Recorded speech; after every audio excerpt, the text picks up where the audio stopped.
오늘 우리는 욥기 11장부터 14장까지의 말씀을 통해서 고난 속에서 흔들리는 인간의 마음과 그 속에서도 하나님을 찾는 믿음에 대해 함께 묵상하려고 합니다. 욥은 여전히 깊은 고난 가운데 있습니다. 몸은 병들어 있고 마음은 한없이 지쳐 있었습니다. 그리고 친구들과의 대화는 점점 더 날카로워지고 있었습니다. 오늘 본문에서는 세 번째 친구인 소발이 등장하지요. 욥의 친구 소발은 욥에게 매우 강하게 말합니다. 욥, 너의 죄가 이것보다 더 크지 않기 때문에 하나님이 이 정도만 벌하시는 것이야. 이렇게 말했어요. 얼마나 무서운 말을 했습니까? 소발은 욥의 아픔을 이해하려 하기보다 자신의 확신으로 욥을 몰아붙였습니다. 그러나 욥은 그 말 속에서도 하나님께 질문하기를 멈추지 않았지요.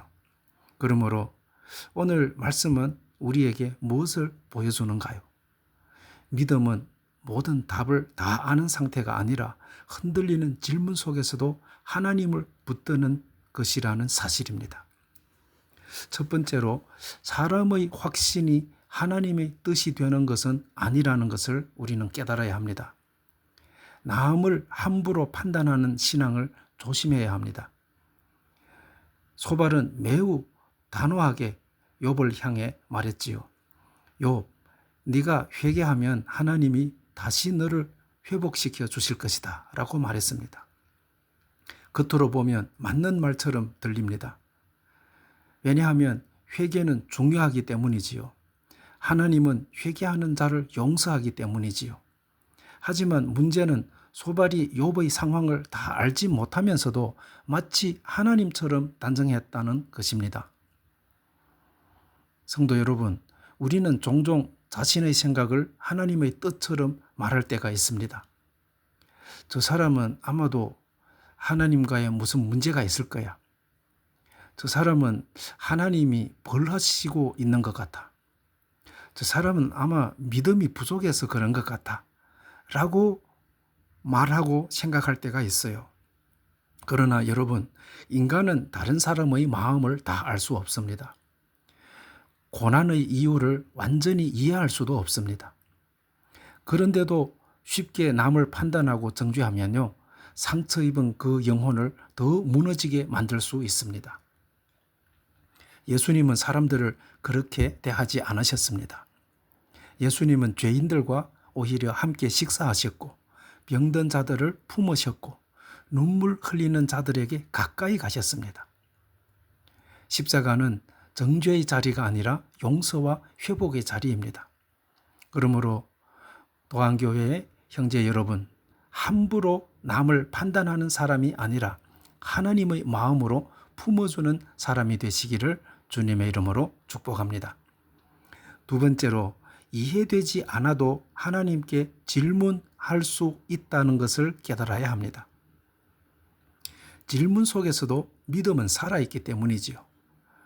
욥기 12장과 13장에서 욥은 친구들의 말에 대답하지요. 욥은 친구들의 논리가 틀렸다고 말했습니다.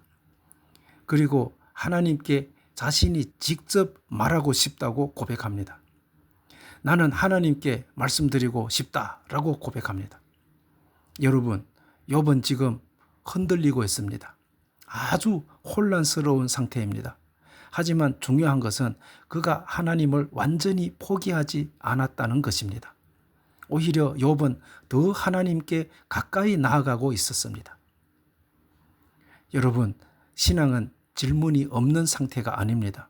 오히려 깊은 믿음의 사람일수록 더 깊은 질문을 하게 됩니다.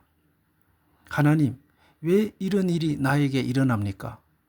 하나님, 왜 기도해도 응답이 없는 것 같습니까? 하나님, 왜 의로운 사람이 고난을 당합니까? 성경은 이런 질문을 숨기지 않습니다. 다윗도 질문했고요. 예레미야도 질문했습니다. 하박국도 질문했습니다. 그리고 욥도 하나님께 질문을 했습니다. 중요한 것은 질문 속에서도 하나님께 나아간다는 것이 중요한 것입니다.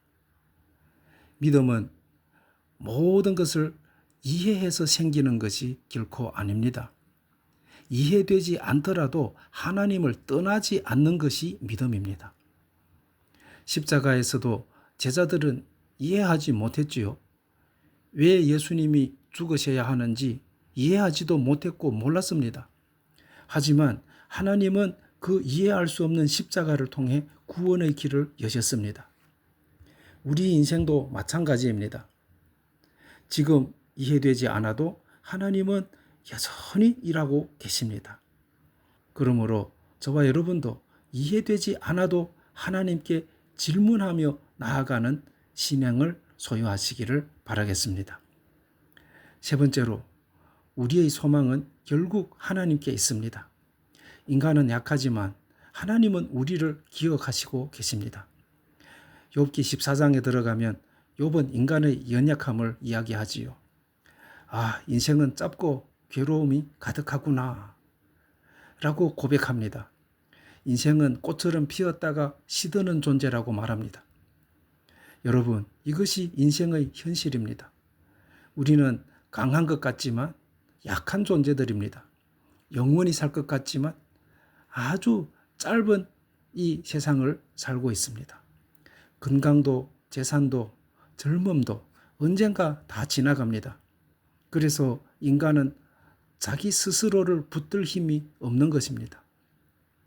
그런데 절망 가운데서도 욥은 한 가지 소망을 품습니다. 하나님께서 자신을 기억해 주시기를 바라는 것이었습니다. 여러분, 우리의 진짜 소망은 세상에 있지 않습니다.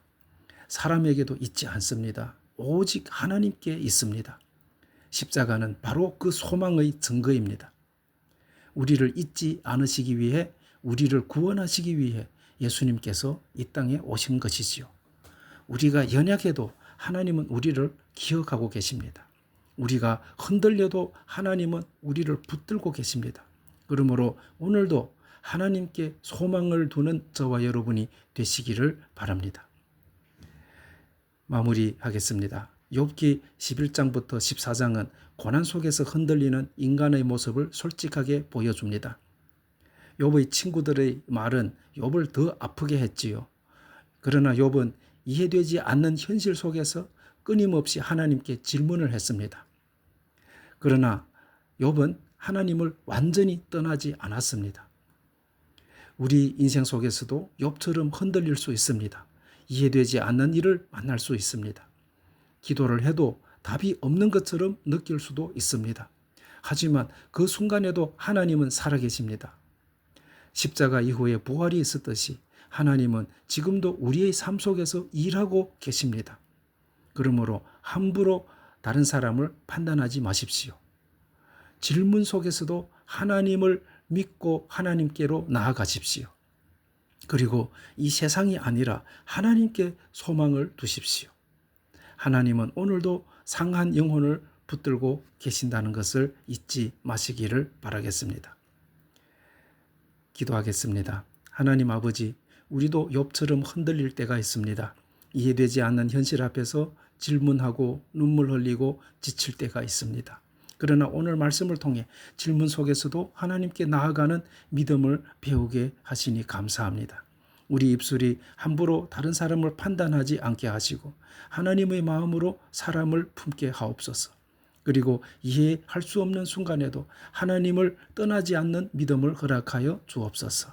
우리의 소망 되시는 예수 그리스도를 끝까지 붙들게 하시고 십자가의 은혜 안에서 살아가게 하옵소서. 예수님의 이름으로 기도드립니다. 아멘.